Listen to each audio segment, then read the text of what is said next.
Day 1239 of the Ukrainian War Map, also known as the Russo-Ukrainian War. Juzzie here, and today is another update as I take a simplified, down-to-earth approach to some of the most important happenings on the ground in Ukraine. So starting off, we'll take a look at those Russian losses, as currently Russia sits on more than 1,037,000 military personnel losses, representing an additional 1,170 in the past day. Then as for hardware, 3 tanks, 2 APVs, 49 artillery, and 2 air defense systems. Now to the map and to the multi-sector Russian border front. Busy again in Kursk, this time in Tyotkino, where a Ukrainian MiG-29 fighter jet used an American JDAM ER guided munition to destroy another Russian command post, maintaining this region as an active zone. But then to the adjacent Sumy bordering region, where aerial reconnaissance by Ukraine's 47th Brigade captured footage of an aviation strike on a Russian UAV command center, noting Russia's centralized approach continues to cost them,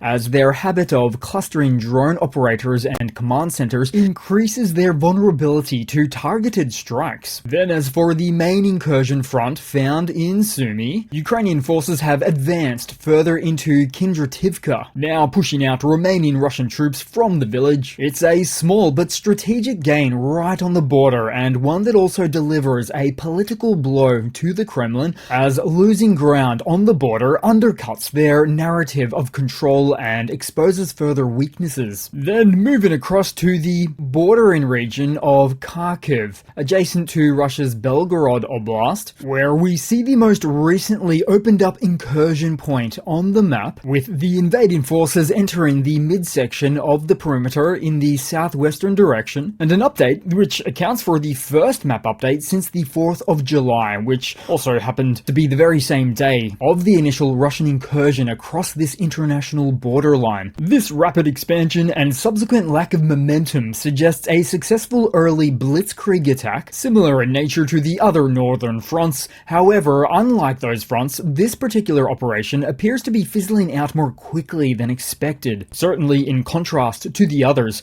raising questions about the sustainability of Russia's military strategy in the region. As such, the Russian military command almost certainly must further reinforce these units in this area if it intends to conduct an organized offensive operation against Velikai Burlak to the south to reach that key logistical hub. But for now, it's a railroad too far. Then next on the map, and to take a further look down on the map at Russia's summer offensive campaign, with frontline assault activity movements still largely confined to the southeast contact point, with, for instance, elements of the Russian army launching a swift dash onto the main road headed west, albeit at some risk of exposing their own immediate flanks. It's a risky but all too common move they make, with most engaged in these types of assault operations never making it back. Then to the south of the map, on the western edge of the Zaporizhia axis, where the overall control of this sector belongs to the 128th Territorial Defense Forces, supported by various attachments, and a sector that has become noticeably more active in recent weeks, but also seen a steady rotation of AFU units throughout the year, retaining well-equipped forces serving to bludgeon any invader attacks. For example, and not far away in the Orikhiv direction, the Ukrainian armed forces launched a counterattack in Malatokmaka, driving the enemy out of the village. Then, following that event, slightly just southeast of this map, Ukraine's 44th Artillery Brigade performed counter-battery attacks with fixed-wing dart drones, destroying no less than 3 of Russia's Mr. B towed howitzers, and what looks to be a 4th damaged. We're starting to see a lot more of these dart drones in the field. They're low cost, fast, and hard to intercept, making them ideal for hitting valuable assets at increased distances from the front lines. Meanwhile, on the map, but coming from above, we see the specialized drone unit of Nemesis 412, which is the 412th Regiment of the Unmanned Systems Forces,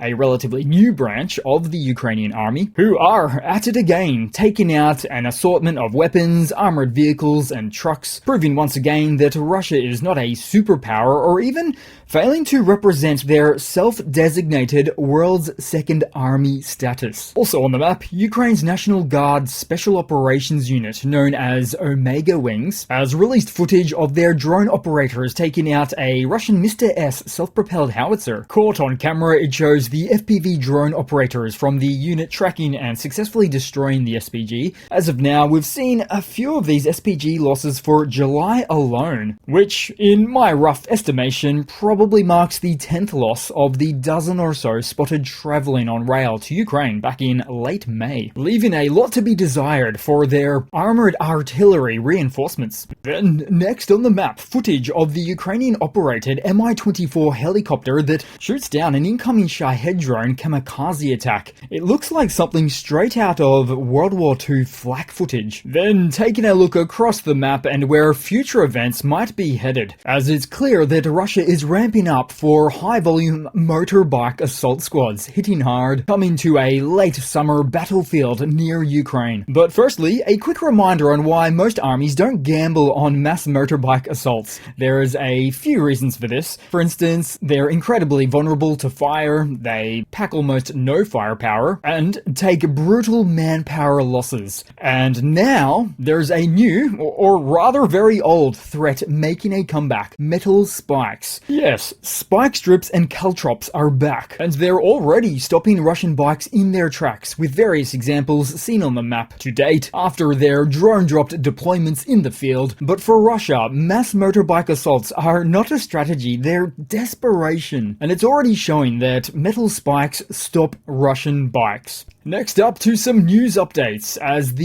US ramps up the pressure on Russia with a mix of weapons supply pledges to Ukraine and Russian sanctions deadlines. 50 days, with the West's formula for ending the war that leans on rapid military aid and sharper economic pain for Russia, all measures aimed at squeezing Moscow until Putin finally faces terms favorable to Ukraine, the US, and Europe. The Trump administration's announcement of a multi-billion-dollar EU-NATO funded weapons package includes Patriot missiles and the associated Patriot air defense batteries, alongside other weapons that has sparked reports of a rapid delivery process from European stockpiles that is already underway. However, it remains very likely the case that more time will be required to secure additional Patriot air defense batteries, to be confirmed on where and which nations they will be sourced from. Meanwhile, and perhaps confusingly, shortly after these military aid announcements, Trump publicly stated that Ukraine should hold back from targeting Moscow, even as Russia rains missiles on Kyiv and other cities. This would indeed present quite the double standard. But it's also where things start to get a bit murky, because Washington insiders paint a more complex picture. For instance, in private, Trump has actually pressed Zelensky about why Ukraine hadn't struck Moscow yet. Zelensky was said to have shot back that Ukraine could, but only if the US supplied the necessary weapons, followed by Trump, not one for subtlety, apparently urging Ukraine to put pressure on Putin, not just in Moscow but in St. Petersburg as well, suggesting that the Russians need to feel pressure before coming to the negotiating table. But ultimately, right now, this 50-day deadline Trump has imposed on Russia to reach a ceasefire negotiation enables Russia to sustain their operational tempo with little in the way of external pressure or meaningful consequences, allowing them to continue their current strategy largely unchecked as the clock runs down. But that's where the Kremlin response comes in, because the Kremlin officials wasted no time dismissing President Trump's 50-day ceasefire deadline, painting it as just another empty threat. For instance, Foreign Minister Sergei Lavrov openly mocked the shifting timelines, saying 50 days, before that it was 24 hours, then 100 days. We've been through all of this before, quote unquote, and thereby showing zero willingness to reconsider Russia's current course or make any shift in their policy. The Kremlin insists Russia is weathering sanctions and remains committed to its military objectives. Ultimately, this steady refusal is set to confront the Trump administration with an unavoidable truth. Moscow has no genuine interest in peace, so in 48 days' time, the realization will become almost impossible to ignore. A conclusion long in the making, though given the circumstances, the US-Ukraine relationship could have reached a considerably less favorable status than what we see before us now. Then headed across to a mixed Russian economy and Russian hardware segment to round out the video today, as Russia's war economy is sputtering despite spending a record $145 billion on defense this year. Russian tank maker UVZ is buried in debt and facing its third lawsuit in 2 months from steel giant MMK, millions in unpaid bills, on top of huge pre-war debts. Sanctions have also crippled output. UVZ only produced 100 T-90M tanks last year, mostly upgrades of the older T-90s, which are reduced rates instead of the planned 1,000, being due to the company's financial condition and lack of access to crucial Western-sourced parts. But it's not just tanks. Tupolev, which builds nuclear bombers, is being sued by its engine supplier for tens of millions of unpaid debts. And then there's ICBM builder Khrunichev, which faces similar trouble. That might explain almost half a dozen failed ICBM test launches over the past 4 or 5 years. So across the sector, lawsuits and unpaid bills are piling up as sanctions and debt crush defense manufacturing and Kremlin ambitions. And would you believe it, another source of pain, the Russian Ministry of Defense, adding fuel to the fire as the largest defense factories sue the government over lack of payments, with examples including the Degtyarev plant, a major small arms and heavy weapons manufacturer, which filed a suit demanding hundreds of millions of rubles owed by the Russian Ministry of Defense in unpaid contracts. Interestingly, Degtyarev had earlier won a separate case late last year, forcing a 200 million ruble payout from the Russian MOD, but it looks like the Kremlin is firing back, looking to make an example out of those making such claims, as the Ministry of Defense itself is also taking factories to court. Last month, it sued the Voskresensk machine building plant for approximately 50 million rubles, claiming unpaid services. So overall, Russia's defense industrial base is just a mess. Most of these financial issues started a couple of years ago when the Kremlin put the screws on defense manufacturers, essentially forcing them to accept minuscule markups on contracts. But that was before. Now many are just getting stiffed on the bill. So that's it for today, guys. Thanks again for watching. Please continue to like, comment, subscribe. Thanks for all the support. It really helps keep the channel going, and I do hope to see all of you guys there in the next one. Cheers!